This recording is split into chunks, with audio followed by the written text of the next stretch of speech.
Welcome to Voter Access in the 2022 Midterm Elections, hosted by USC Center for Inclusive Democracy and USC Price School of Public Policy. Welcome to those of you who have joined us on Zoom, but also those who are viewing our live streaming on Facebook Live, LinkedIn, Twitter, and YouTube. So many platforms now. This webinar, just to note, is being recorded. It will be available later on our websites. It'll go out to people who've registered, so you can share at your leisure, at your interest going forward. We have a full agenda. So I'm going to go ahead and jump in. We are joined by, of course, an esteemed panel. I'm going to give a presentation in a moment and we'll actually transition into our panel, but I want to certainly name them up front. Judd Choate, Director of Elections of Colorado, State of Colorado. Jesse Harris, Senior Deputy Elections Director of Georgia, and Adam Ambrogi, Senior Director for Voting and Elections at the National League of Women Voters. So all of you should have received their bios in the registration process, but we'll also put them into the chat. So you have those again. All right, so I'll be moderating the panel, but I want to give you first a brief presentation to give some context to the conversation today. When we're talking about voter access, voter engagement in the election, we need to, of course, understand just what is the state of engagement. And there's lots of different ways that we can define it, but one way certainly is turnout. And so I'm going to give you some numbers looking back at the most recent general election 2020, which of course we're going into a midterm general election, not a presidential general election, but I'll show you some numbers for midterm elections in a moment as well. So if you hadn't heard, turnout was quite high, comparatively speaking, in the 2020 general election. It was the highest turnout rate of eligible voters, and that's the percent of those who are adult citizens. At the U.S. level in the last 100 years, or in 100 years, and that is according to the U.S. Elections Project. In California, as we're based in California, according to the Secretary of State's office, highest eligible turnout rate since 1952, so in decades. Not only did turnout increase, but turnout increased across different populations. So as we can measure it, we don't have data, unfortunately, for all the different types of populations and different demographic groups. But in terms of racial and ethnic groups, in terms of age, in terms of income, we know that turnout increased across the board. People of color participated in the electoral process more than ever before. And 2018, that general election, saw comparatively high turnout as well for, again, a midterm general election. However, despite all of those headlines and that exciting news, turnout was still lower than other established democracies around the world. That's consistent for the U.S. And significant disparities remain when we look at the overall turnout rate. When we look across groups, even though all groups increased their turnout, right now we'll just focus largely on race, ethnicity. We know that the disparities, the gaps, the differences in turnout by race, ethnicity, as well as age, remained essentially the same. So we'll look here. This is just showing you 2020 compared to 2016. And these numbers are from the current population survey, which is a product of the U.S. Census. It is not a perfect measure of turnout, certainly methodologically, especially for voters of color. But it is the commonly used source for being able to track turnout over time and across states. So that's what we'll use for today's purposes. And you'll see on the right-hand side, the total turnout, right? Eligible turnout. According to the CPI, 66.8%. But what you'll look at, if you just look at the green bars for now, 2020, and again, this is turnout of eligible voters, adult citizens or citizen voting age population, right? Much lower for Latino, Black, Asian American, and higher for whites. And we see that in 2016 as well as 2020. And we see, again, the kind of the turnout story, with the exception of Black, the turnout story, the gap story between Latino and white, Asian American and white, fairly similar. Here, we're going to look, just going back. I don't want you to kind of jump into all of these numbers for today's purposes. I just want to show you that disparity story is the same going back even much farther than this chart will allow us to do, which is 1996.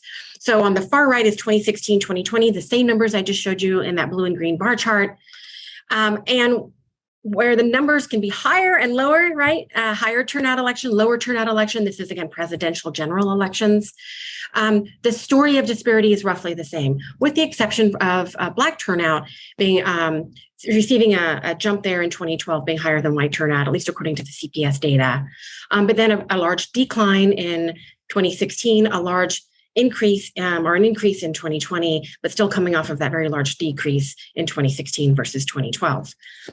Next chart, just to show you midterm elections. Again, midterm general elections, the numbers are lower overall because turnouts usually typically lower than in midterm elections than certainly presidential years. But again, that story of disparity similar across time. So significant disparities are present in U.S. voter participation turnout rates. They are entrenched in our electoral system.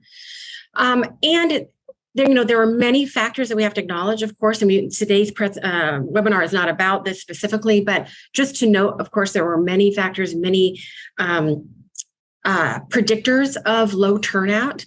One is the level of outreach and accessibility that people have in an election.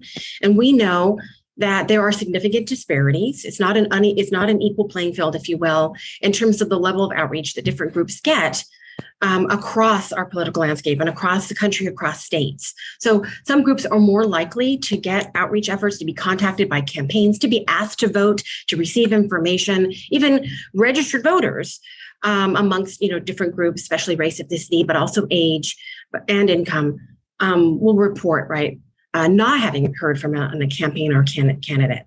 Our electoral system is designed where largely the elements that are doing by far bulk of the engagement of voters or potential voters are campaigns and candidates. And they, of course, are strategically, maybe understandably so, right, looking to not get every voter, but looking to mobilize voters that are likely to vote for them and just the number that they need, right, in terms of winning. So that means that there are whole groups that don't fall into that likely voter model, that don't get as much outreach and education, again, even registered voters.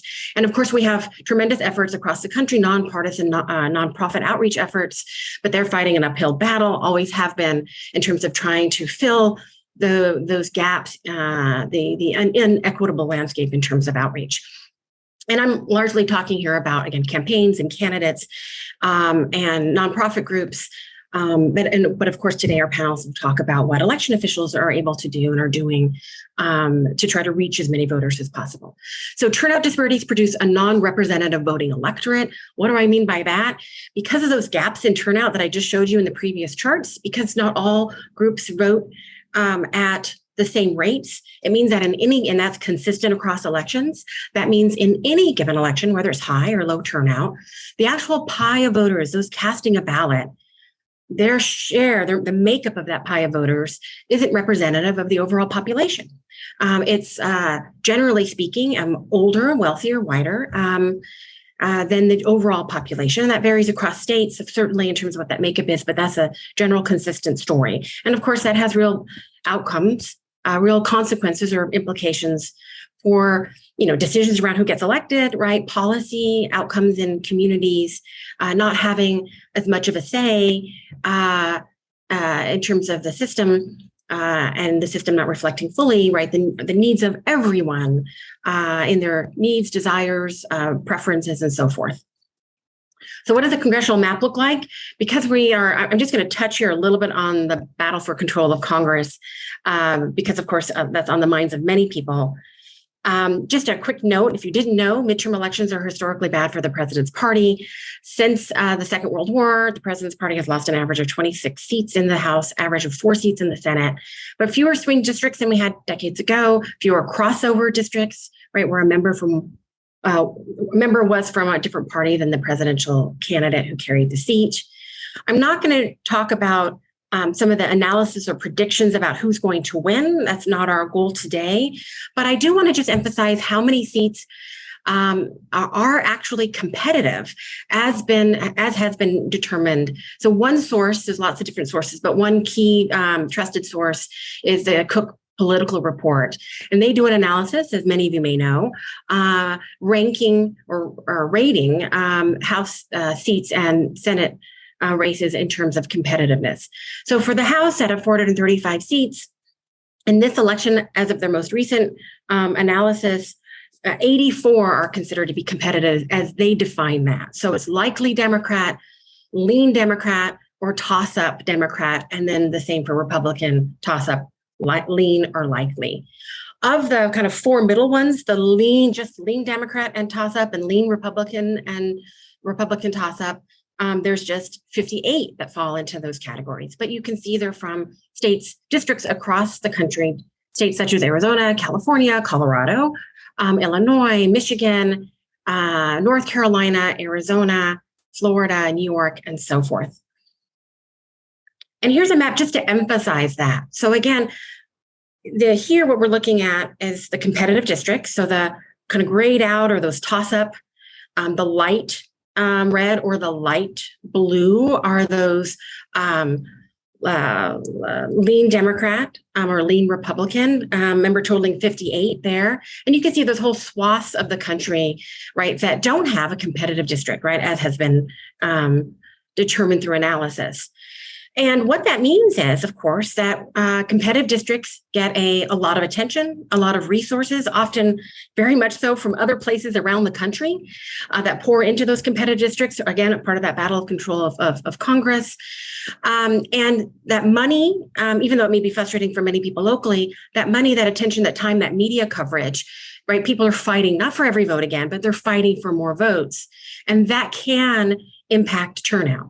But when we have whole swaths of the country that are not receiving that, at least when we look at congressional races, we don't see that being a driver, right, as much for turnout. And again, I mentioned earlier, one of the major factors for turnout can be how much outreach and right a voter gets, but also competitive districts, right, flow into that as well. Okay, and just at the Senate, not to neglect that, according to Cook Political Report, again, 10 seats, 5 Dem and 5 Republican Senate races in Arizona, Colorado, New Hampshire, Georgia, Nevada, Pennsylvania, Wisconsin, Florida, North Carolina, and Ohio. And I should note, because we are based in California, the battle over the control of Congress, if you will be fought right here in California. It always is. So of the 84 competitive seats, or 58 very competitive seats, 7 are in California, just listing them there for informational purposes. But again, really our point in noting all of this is to say, as we think about competitive races and we think about the attention that probably many of you on this webinar are paying to these races, we also have to think about the flip side in terms of non-competitive races, people's voice, people's ability to have a say in those races, right, to be part of the electoral process. All right. Thank you very much, everyone. All right. So again, we're joined by Judd Choate, Director of Elections for the state of Colorado, Jesse Harris, Senior Deputy Elections Director of Georgia, and Adam Ambrogi, Senior Director for Voting and Elections at the National League of Women Voters. And Adam, I'm hoping I didn't butcher your last name. Good to go. Thanks. All right. So we're going to start with a question that I'm going to ask all of you to answer. So this is for everyone on the panel. And I'll just go in order. So Judd first, and then Jesse, and then Adam. So as you see it from your perspective, what is the state of voter access in the 2022 midterm elections? And we can focus on the November election going into that. So what do you see in your state, nationally, in terms of voters' ability to access the voting process? Give us an overview if you can. Judd? Well, first, thanks, Mindy, for the invite to be on this panel. I really appreciate it. And obviously, it's great to be on with Jesse and Adam, who I have a lot of respect for. They do great work in this area. So let me talk to you a little bit about Colorado. I think I feel pretty good about where we are in Colorado. We've had very few law changes or policy changes over the last 4, even 8 years that would reduce the likelihood of people registering to vote or participating in the election. And I think you sort of touched on this too, but I always think of it as sort of a 2-part process. You got to get them registered first, then you get a ballot in their hand. And the registration is sort of the gateway drug to voting. And I think the really important way, the that the way that Colorado does that, which is if you're actively registered to vote, we're going to send you a ballot, sort of mitigates the concern about once you are registered, then do you get to vote, or what's the next hurdle to get to vote? And so I think we're pretty proud of that, and I think that the fact that we can get ballots in people's hands as active registered voters puts us in a very good position to maintain, our status as a pretty high registration and turnout state. Nationally, it's a little rougher, and I have to tell you that there are some concerns in some states that have sort of retrenched on a couple of these very important ideas. But on the registration side, largely, I think we still remain pretty good, and we've made a lot of progress over the last decade in things like online voter registration, automatic voter registration, participation in ERIC, and doing eligible but unregistered mailings. So all of those things, I think, put us in pretty good shape nationally. The real problems come on the voting side, I think. Thank you, Judd. I'll turn it over to Jesse. Thank you, Mindy, for the invitation. Great response, Judd, on Colorado's efforts to improve voting access. Here in the state of Georgia, we have done a marvelous job in making sure that all eligible voters and those that are eligible to vote can vote, right? So just like Judd said, we are one part of the easiest states to actually register in.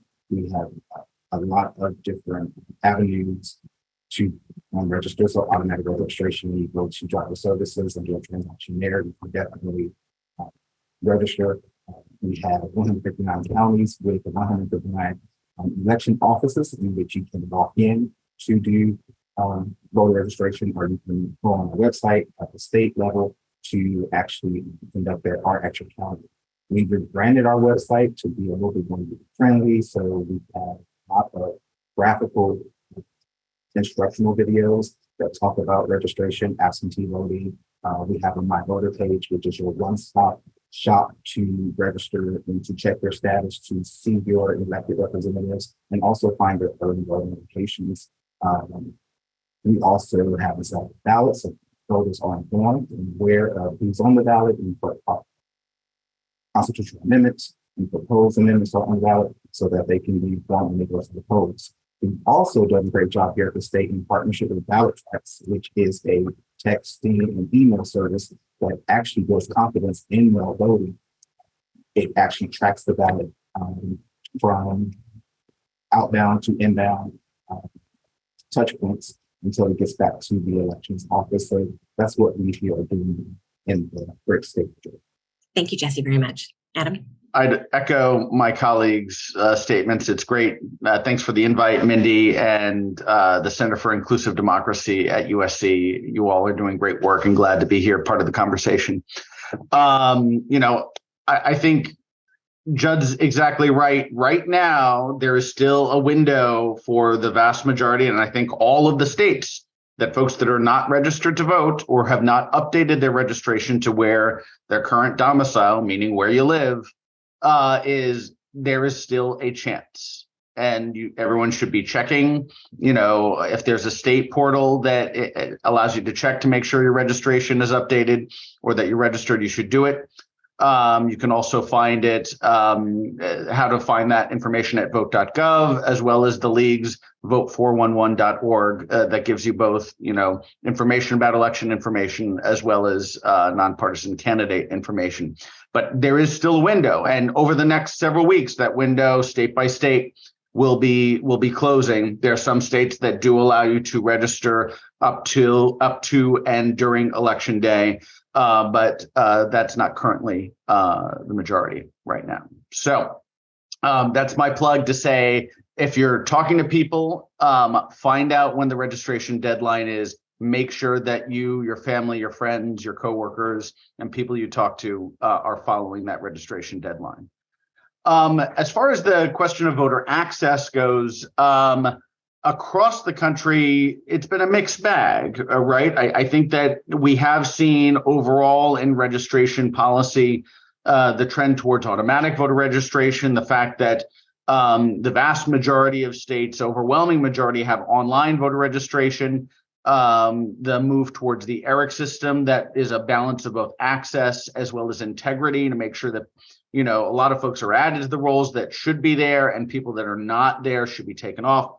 I think that's a good news story. We also, on the good news story front, have seen some increase in the nudge towards early voting. I think in the 2020 election, there was a report recently put out, I believe by Voting Rights Lab, that indicated that in 2020, there were 7 states that had 0 forms of early voting. And through the 2022 cycle, that shrunk to only 3 states. So only 3 states have 0 form of early voting currently, which is good.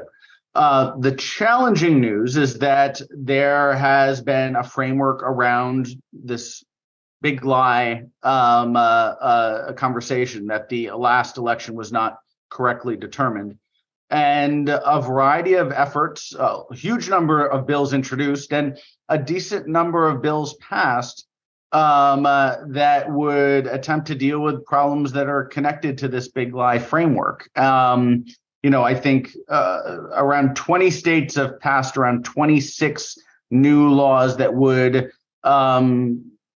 address this big lie concern, which is not, in my view, a legitimate concern. And this means at times establishing new election investigative forces that are law enforcement efforts just focused on digging up cases of voter fraud where there's really almost no evidence that it's a meaningful problem given the number of people that are voting. Efforts that take away authority from local election officials when it seems like there's not really a problem with how the election officials are running the elections process. Laws that change who appoints and how partisan folks can be appointed to serve in these election offices. And a whole bunch of laws that really frame around this this concept that last election, the 2020 election, should not be trusted. And in my view, it's scary, it's dangerous, and implementation obviously matters. We'll see how these laws are implemented, but they do run a risk for voter access in the 2022 midterms and beyond. Thank you all very much. Move on to the next question, and this is for Jesse and Judd, and we'll take it in that order. Jesse, most local election officials see their responsibility as running a safe and secure election and providing good customer service or good election administration. They don't necessarily see their main job as increasing voter turnout or eliminating voter turnout disparities. How do you see the role of your office, at the state level in impacting turnout? Jesse? Yes, so Mindy, you're absolutely right. I actually made this reference during my talk at USC earlier September, right? That local election officials are busy with providing the conduct and administration of elections. And by the time it gets to, let me think about voter education, let me think about outreach initiatives. We're preparing for the next election, right? And so it's kind of challenging in that way. So at the state level, what I see my role here as is more so on the preparation side of things that would impact or indirectly impact voter turnout and voter access, right? And so that would be making sure that our local partners have the tools and resources in which they need to be successful to run secure and fair, safe elections, providing that good customer service quality through training, and also managing those key performance indicators through their comprehension and through their performance of that task. Also coordinating with federal partners to make sure that we are substantially compliant with any DOJ, HAVA, ADA compliance, right? And preparing those reports and making sure that we're timely with sending ballots for our overseas military and citizens. Also, I definitely see my role as here at the state and also in our office, making sure that counties are well prepared and training and trained, if you will, for logic and accuracy testing, equipment allocation, making sure that they have enough equipment for each polling location, for advanced voting and for election day, as well as ballot proofing, and also public outreach and making sure that public participation is at the forefront of these processes and preparation strategies. And I think that would probably be a couple of things here at the state that we are responsible for, that we make sure that we do effectively and efficiently to directly and quote unquote indirectly impact voter access. So answering the question, I think you've accurately sort of assessed the problem of involving the local elections officials in the registration process. They really in Colorado, and I think largely around the country, there is a distinction between the election administration process that happens at the local level and the election policy process that happens at the state level. And there really is sort of that line between the two. It doesn't have to be there. And I think many local jurisdictions, like our metro counties in Colorado, have their own sort of voter outreach policies.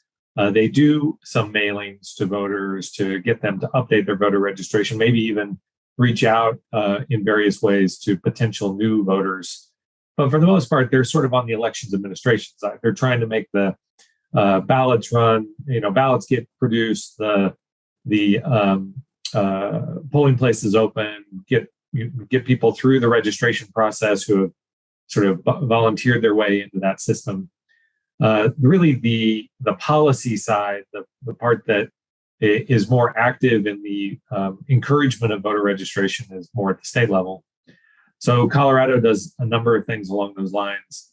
Like we've discussed before, automatic voter registration, online voter registration, participation in ERIC and elsewhere.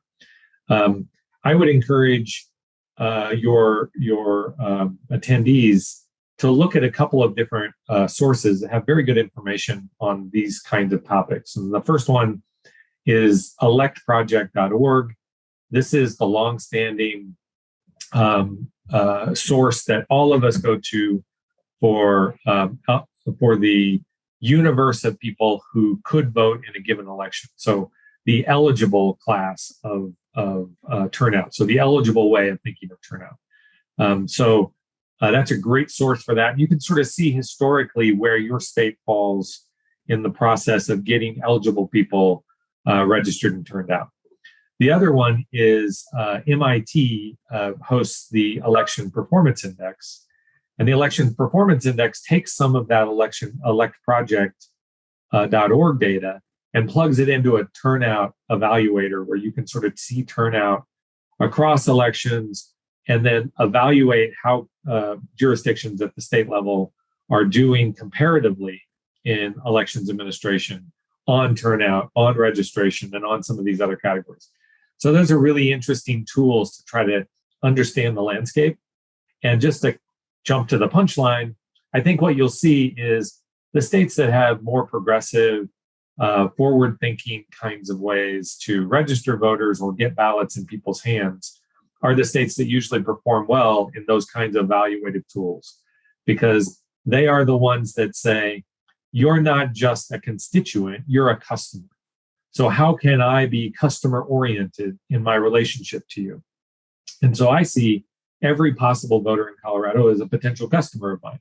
And so I'm trying to figure out how can I make it as easy and secure as possible to get you registered if you're eligible and get you voting if I can get a ballot in your hand.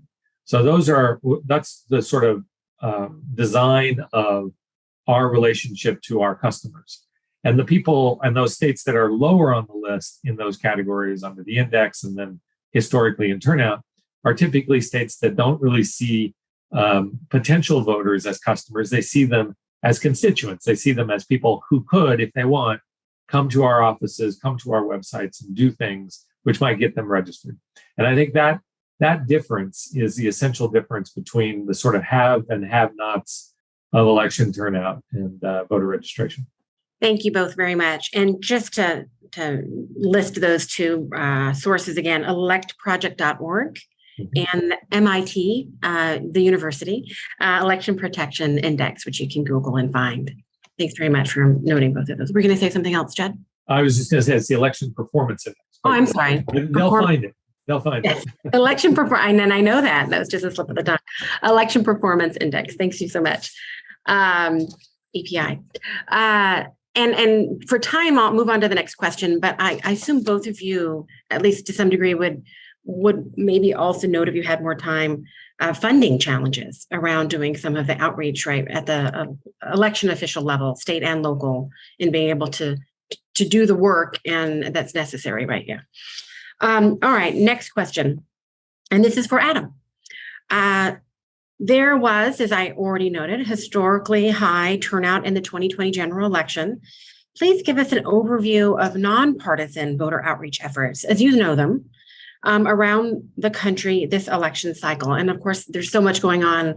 We're not expecting any certain level of detail, but just as you can, an overview would be very helpful. What are the opportunities and challenges of voter outreach efforts by nonpartisan groups, non-election officials that specifically are aimed at historically underrepresented groups? Adam? Thanks so much. And, I think the issue around midterm turnout, as we all know, it's likely not going to be as high as the presidential turnout. I mean, that is just a fact of all of our political lives, that the turnout will not be the same.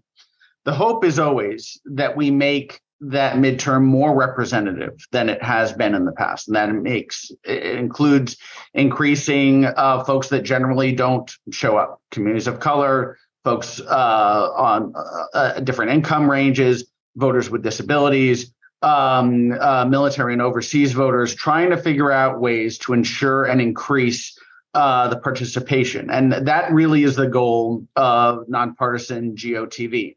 Whereas, parties may look at the next most likely voter on their list that will vote for their candidate or their party.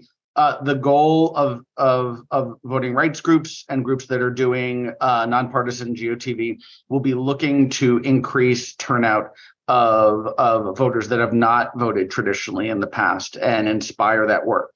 It's both tough to do, and there have been some interesting examples of states surging turnout in the last couple of years. So if you're in a state where there hasn't been a huge turnout, there are possibilities of making bigger progress than you've seen in the past. For example, in 2016, Hawaii had one of the lowest turnouts in their presidential election.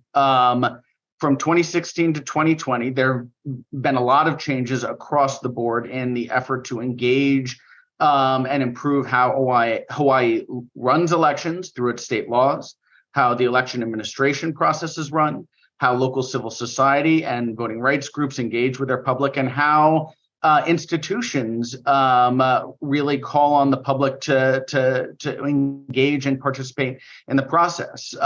For example, the state Common Cause and state League of Women Voters chapters worked like crazy to inspire folks to show up to vote in the 2020 presidential election. There were also groups such as that were really local to Hawaii, the Surf Riders Association, which obviously you can't find in Iowa and other places, but are local heroes and are folks that all the young people really look to. They showed up and promoted the vote. The hula schools, which again, you don't find that in Rhode Island. The hula schools did voter registration drives and engaged in that way. And for the 2020 election, there was Hawaii was one of the highest turnout states. They went from one of the lowest to one of the highest. And it was a combination of good and smart state laws that increased turnout, good election and better election administration that they've had in the past, better and good public information. All of those things are super important. There are other examples in California. There are really effective tables that can connect election administrators and voting rights groups. The California League runs the Future of California Elections currently, and that's a table where election administrators, state officials, and voting rights organizations work to understand how elections are changing in California, how to improve turnout, and improve how the elections process works.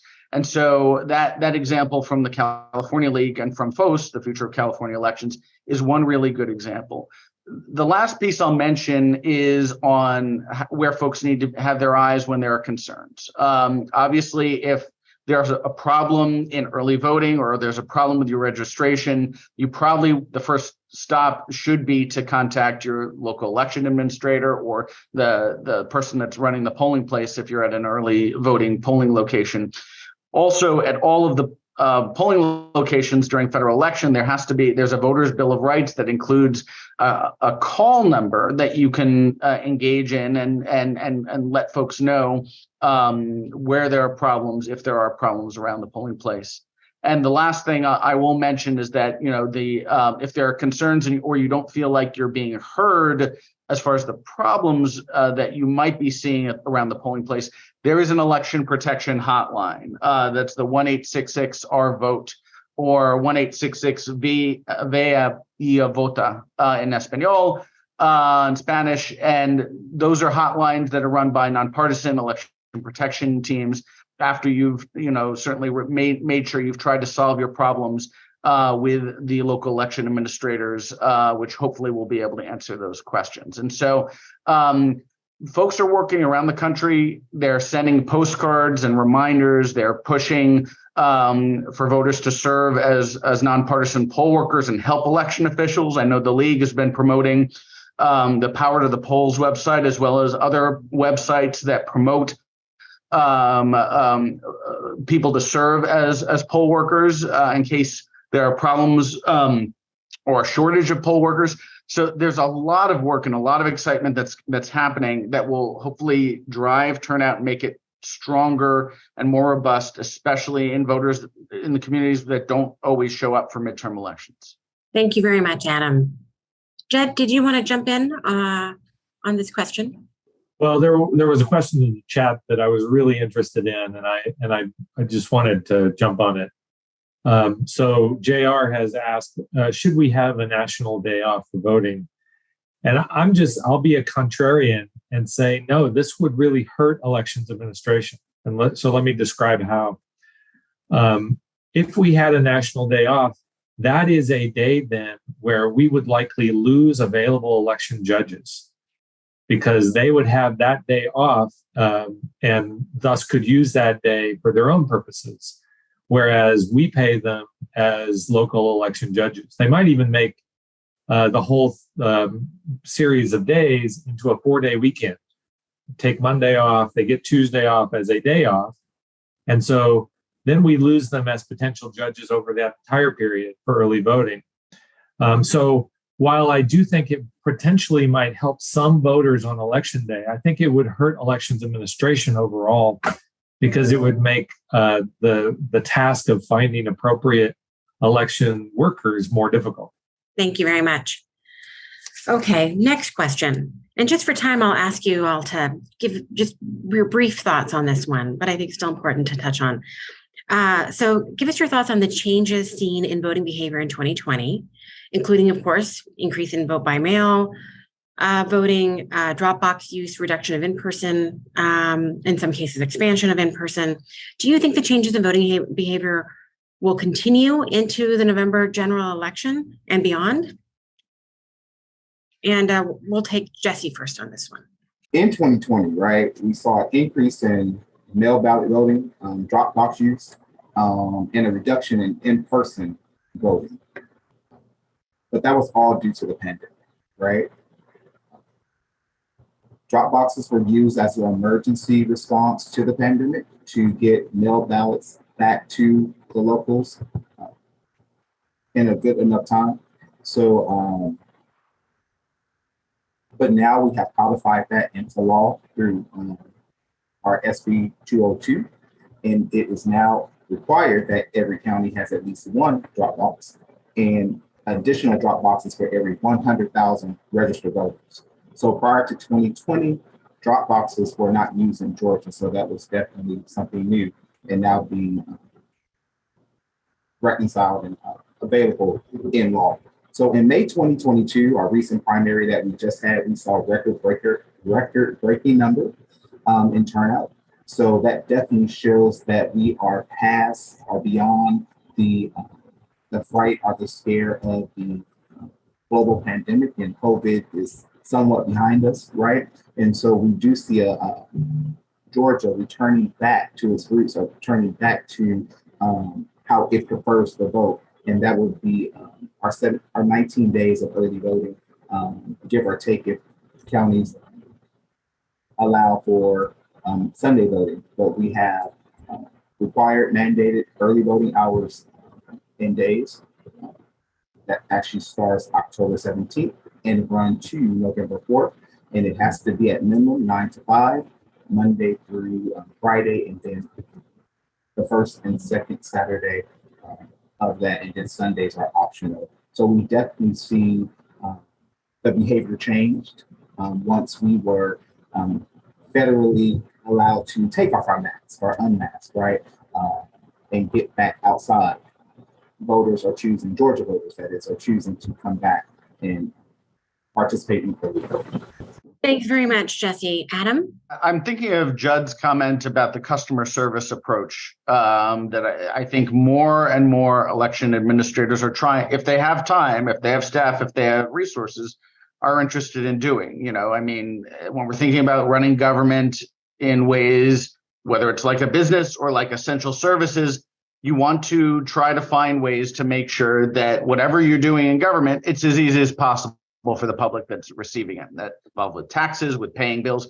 And so I do think that this trend that was, you know, increasingly prompted by COVID, and again, in 2020, everyone has to remember that COVID was a huge risk to everybody, and to election officials, especially, that had to work in person in the office. And any effort that they could do to increase vote by mail or spread out early voting meant, you know, reduced risk to them, reduced risk to the voters, and then a better voting process at the end of the day. And so that prompted a lot of this conversation about vote by mail. But what it turned out is that people didn't think that as many people were going to be interested in using vote by mail. And folks liked it, and folks have an interest in it. And, you know, we've seen in states, including, you know, traditionally viewed as maybe conservative states in Florida, at least purplish anyways, where they have long history had early voting and vote by mail and early voting, that over time, their public is a third. Charles Stewart from MIT that Judd mentioned earlier has this sort of globe that indicates voter preferences, and it's not across party. People want to vote in the way that they live. They want to vote on their own time and dealing with their own schedule. And so sometimes that means early voting. Sometimes it means vote by mail, you know, hopefully with meaningful drop box selection. And sometimes it means in person because they want to take their kid or they really want to go on that day. And, you know, and I think trying to figure out how this element of government, because this is elections are an essential government service, how that government service makes sure that it satisfies how people live and how all people live, people that are working late shifts, people that are working unusual schedules, people with busy families or kids, lots of pickup, you know, trying to make it as flexible as possible while ensuring that there's integrity in the process, I think is the key balance that we want to have in this. And so I would just say, you know, the pandemic exposed a lot of things around how we live in our life. And I do think that people that we're not expecting to like, you know, the additional options for voting are not going to want to go back. Yeah, I think Adam nailed it there. It's my experience that if you give somebody an option, you give somebody a taste of something new and they like it, it's hard to take it away from them. And you might be able to take it away from them, but you may suffer policy consequences because of that. So let me kind of give you the timeline of how vote by mail started in Colorado. We were a no excuse absentee state in 1980. And in 2006, we created a permanent mail-in voter list. So you could sign up to always get your ballot by mail, regardless of how the election was being run at your local or state level. You would always get that ballot by mail. So in 2006, we had about 10% who signed up for that election to always get their ballot by mail. By 2012, 70% of our state was signed up for permanent mail-in voting. So we went from a mail-in voter state that was, mostly we were voting in person and we were voting either early or we were voting on election day, to very quickly a vote by a mail ballot state. And so in 2013, we passed a law that says everybody who's an active registered voter gets a ballot in the mail. And so we just became a mail ballot state. If you think about it, I got to get a ballot to you somehow. You're either standing in front of me and I slide it across the counter, or I put it in the mail and I get it to you that way. Either way, I'm getting a ballot to you. So we just think of it as a way to get ballots to people. And I think that really has aided in turnout. And I think that the Colorado experience of you give them a taste will lead to a policy objective. The policy objective meaning get people ballots in the mail the easiest way that you can convey them. One other thing I would note is that we have about 420 drop boxes in the state of Colorado now, which we have around 4 million active registered voters. So, that's a lot of boxes per voter. In the metro region, we're averaging around 12,000 voters per box. So there are a lot of drop-off options. And because of that, again, sort of behavior is begat by the policy. If you create the good policy, you'll get good behavior. And in this case, we receive over 80% of our ballots dropped off in the Dropbox. So they're not returned through the mail. They don't suffer for the delay that happens in the mail. And they also don't run the risk of then not being counted because they arrived too late. So it's customer-friendly policies which then create good behavior on the consequence and on the course of the vote. Thank you, Judd. Thank you, all of you, very much. And I'll just note, Judd, I think at the beginning of your answer, you were saying that once you give people options, it's hard to take them away. We found data and evidence to suggest that certainly in California. So CID, for those of you that might be interested in learning more about the impact of vote by mail and different ways that people use vote by mail, like drop boxes and drop off, CID has done a number of studies looking at election reforms, including vote by mail use and something called the Voters' Choice Act. It's available on our website at cid.usc.edu. And some of that research has been informative for the national dialogue around election reforms. So I invite you to check out our website. And then since I'm talking about websites, Judd was very kind in the chat to mention our voting location and outreach tool, which is in 14 states, one of them Colorado. Judd has been a tremendous partner in the early days of the tool, bringing it to Colorado. Both Judd and Jesse continue to be wonderful partners. They're both advisors on our National Advisory Committee around that tool. And that tool, just simply put, not to take too much time, is about suggesting through modeling, suggesting accessible voting locations in communities, as well as providing just a ton of demographic and voter data for outreach purposes, nonpartisan outreach purposes on the part of election officials, but also community groups, voter access groups, all those sorts of things. So I'll put that in the chat if you all want to look at that and maybe potentially use the data for wherever you're at. All right, next question. We're going to do just a lightning round, 30-second minute answer. Just the key things that you want to share with us. So what efforts, for all three of you, and we'll do Jesse first, what efforts, funding, policy, on the ground work should be in play this election cycle, as you see it, to increase access and turnout that we're not seeing yet?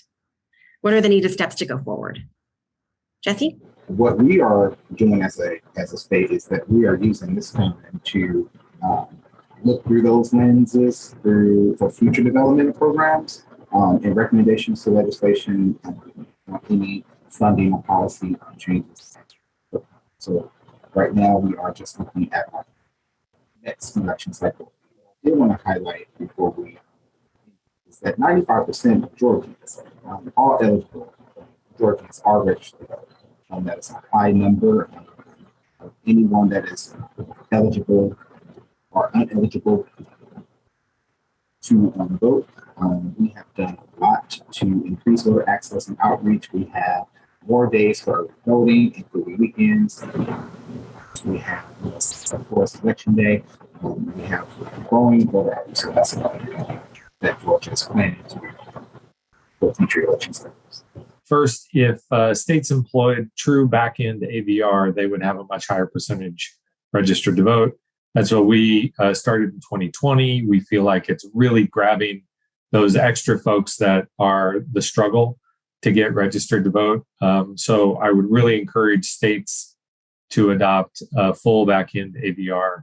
It hits that gap of the folks who are in front of a person at the DMV, but because they are complicated, because they have something that slows that transaction down, they don't get that opportunity to register to vote. But that all happens back in now in our state. And those are the people that you struggle to get registered anyway. So AVR is a real an opportunity for states. And then the second thing is we just have a brand new census. And so it's a really easy process right now. It's much harder as you get away from the census. But if you take the census tract data and compare it to your voter registration data, you should be able to spot portions of your state, portions of your city, portions of your county where you have the lowest percentage registered to vote and lower percentage turnout. And those are where you focus your energy. So that's what a county can do, that's what a state can do, and these nonprofit groups, instead of doing mass mailings to everybody who seemingly looks right to meet your designated criteria, focus your energies in these localities where you can see underrepresented folks that could register and could vote. I'm going to turn it over to Adam, but I will note something.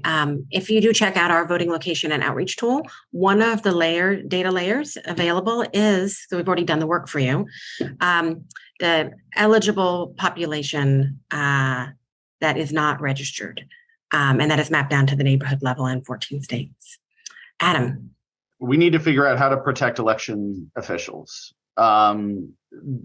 This cycle, there have been election officials that have been faced with threats.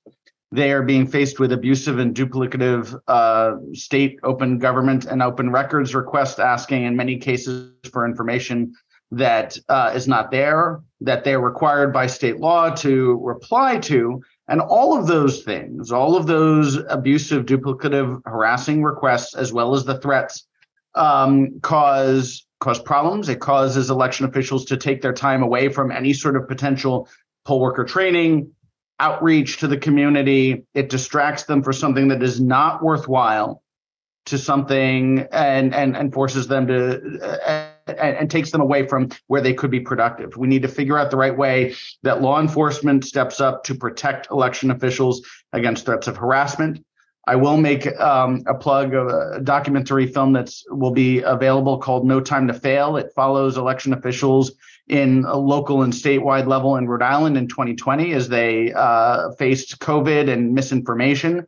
I'll put the information in the chat. It will be coming to a theater near you at some point in time soon. And it will show, it humanizes how difficult the job is for election officials, and in a way that I've never seen before in working in this space for 20 years. So we need to figure out how to protect the election official community. Hear, hear. Thank you very much, Adam. Okay, so moving over to the chat, and we've already answered one question, so we got a head start. We just have a couple minutes left, but I think a good division maybe will be just to check in on question number 2. So do the states repped here play a role in how their election day workers are compensated at the local levels, trends, challenges? Judd or Jesse, do you have any thoughts there? And Adam, I might ask you to answer the first question. We'll come back to that. State of Georgia, we do not directly influence or impact or provide compensation recommendations or support. That is maintained at the county.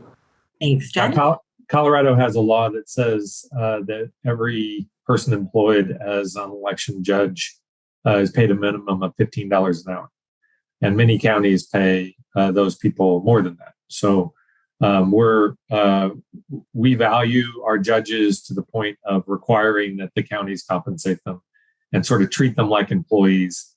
I know that Jesse's not alone. There are many states that don't compensate election judges and sort of see them as volunteers. but we're in the compensation camp. We think it's really important. Thanks so much. And Adam, I'll ask you to take this question, just whatever thoughts you may have. And if not, that's okay too. It is, which state is most likely to see the biggest judicial hiccup over alleged manipulations just in time for ballot count verification deadlines? Why that state? Do you have any thoughts there? I'm going to call the state, but I will say that provisions that we've seen in the past about making sure that election officials can count in advance submitted vote by mail ballots as appropriate so that they don't have to wait till the end, the close of election day, as we saw in 2020. Those things obviously cause a delay in the vote count and cause all sorts of concerns about what's emerging from that. So finding ways and promoting ways that the election officials can quickly with appropriate and deliberate speed do their vote count and make sure that all the records retention and chain of access rules are followed so that there's no question that the vote was what the vote was. If there are good and strong places to make that happen, I think that's where we need to do it. And actually, could I answer that journalist question? Sure.